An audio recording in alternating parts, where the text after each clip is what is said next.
Welcome to the Daily Chronological Bible.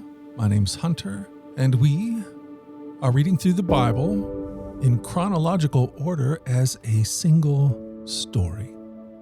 And that story is all about Jesus. It is a revelation of Him, and He has revealed to us the heart of the Father. Today, March 27th, we're in the book of Joshua, chapters 15, starting in verse 20, through chapter 17. This is the word of the Lord. Joshua 15, starting in verse 20. This was the homeland allotted to the clans of the tribe of Judah. The towns of Judah situated along the borders of Edom in the extreme south were Kabziel, Eder, Jegur, Kinan, Dimona, Edada, Kadesh, Hazor, Ithnan, Ziph, Telem, Beloth, Hazor Hadatha, Kirioth Hezron, that is Hazor, Amam, Shema, Molodah, Hazar Gadah, Heshmon, Bet Balet, Hazar Shual, Beersheba, Bezeothia, Balal, Elim, Ezem, Eltolad, Kesil, Hormah, Ziklag, Manama, Sansana, Leboath, Shilhim, Ain, and Rimmon, 29 towns with their surrounding villages. The following towns situated in the western foothills were also given to Judah: Eshtoal, Zorah, Eshna, Zanoah, En-Ganim, Tapua, Enam, Jarmuth, Adulam, Sakoa, Azikah, Sherim, Adithaim, Gedera, and Gedorathaim, 14 towns with their surrounding villages. Also included were Zenan, Hedasha, Migdal-Gad, Dalim, Mispah, Joktil, Lachish, Baskath, Eglon, Kabon, Lahman, Ketlish, Gedorath, Beth-Dagon, Nemah, and Makada, 16 towns with their surrounding villages.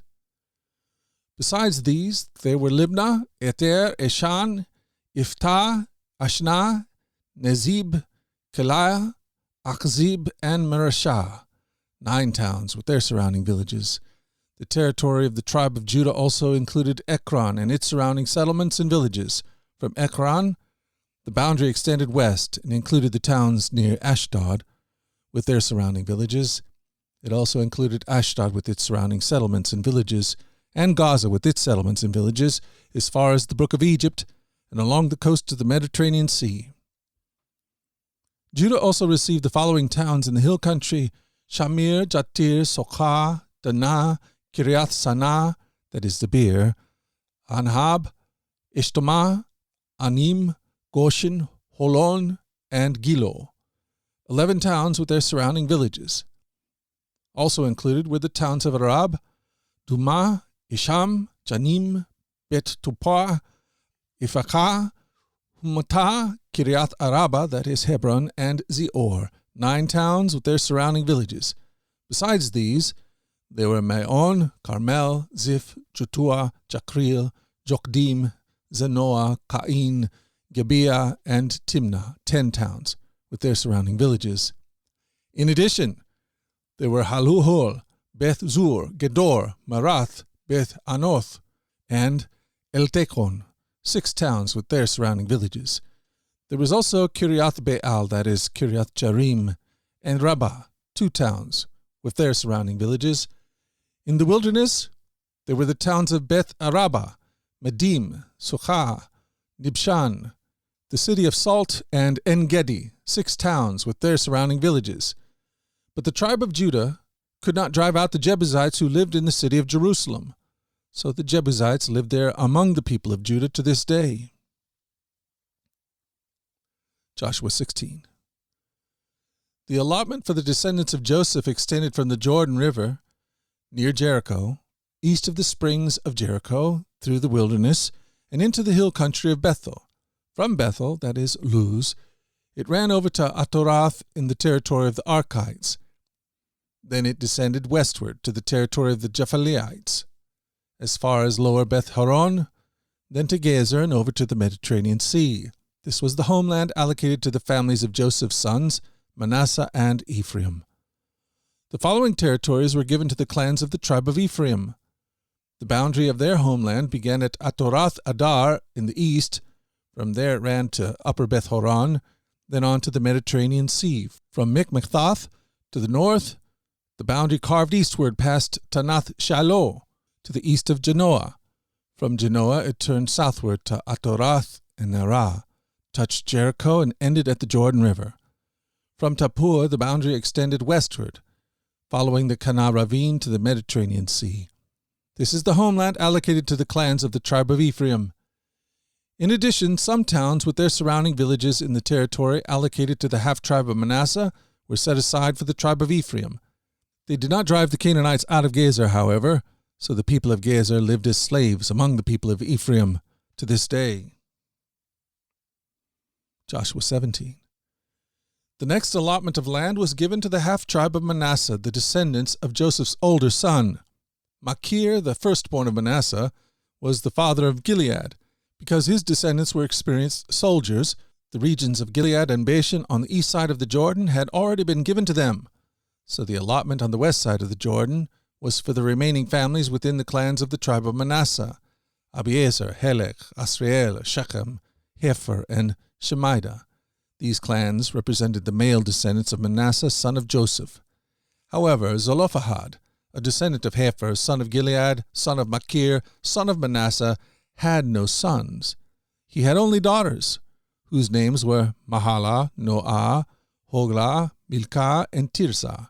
These women came to Eleazar the priest, Joshua son of Nun, and the Israelite leaders, and said, "The Lord commanded Moses to give us a grant of land along with the men of our tribe." So Joshua gave them a grant of land along with their uncles, as the Lord had commanded. As a result, Manasseh's total allocation came to 10 parcels of land, in addition to the land of Gilead and Bashan across the Jordan River. Because the female descendants of Manasseh received a grant of land along with the male descendants, the land of Gilead was given to the rest of the male descendants of Manasseh. The boundary of the tribe of Manasseh extended from the border of Asher to Mikmethath, near Shechem. Then the boundary went south from Mikmethath to the settlement near the spring of Tappuah. The land surrounding Tappuah belonged to Manasseh, but the town of Tappuah itself, on the border of Manasseh's territory, belonged to the tribe of Ephraim. From the spring of Tappuah, the boundary of Manasseh followed the Kana ravine to the Mediterranean Sea. Several towns of the ravine were inside Manasseh's territory, but they actually belonged to the tribe of Ephraim. In general, however, the land south of the ravine belonged to Ephraim, and the land north of the ravine belonged to Manasseh. Manasseh's boundary ran along the northern side of the ravine and ended at the Mediterranean Sea. North of Manasseh was the territory of Asher, and to the east was the territory of Issachar. The following towns within the territory of Issachar and Asher, however, were given to Manasseh: Beit Shan, Eblaim Dor, that is, Naphoth Dor, Endor, Tanakh, and Megiddo, each with their surrounding settlements. But the descendants of Manasseh were unable to occupy these towns because the Canaanites were determined to stay in that region. Later, however, when the Israelites became strong enough, they forced the Canaanites to work as slaves, but they did not drive them out of the land. The descendants of Joseph came to Joshua and asked, "Why have you given us only one portion of land as our homeland, when the Lord has blessed us with so many people?" Joshua replied, "If there are so many of you and the hill country of Ephraim is not large enough for you, clear out land for yourselves in the forest, where the Perizzites and Rephaites live." The descendants of Joseph responded, "It is true that the hill country is not large enough for us. But all the Canaanites in the lowland have iron chariots, both those in Beit Shan and its surrounding settlements, and those in the valley of Jezreel. They are too strong for us." Then Joshua said to the tribes of Ephraim and Manasseh, the descendants of Joseph, "Since you are so large and strong, you will be given more than one portion. The forests of the hill country will be yours as well. Clear as much of the land as you wish and take possession of its furthest corners, and you will drive out the Canaanites from the valleys too, even though they are strong and have iron chariots."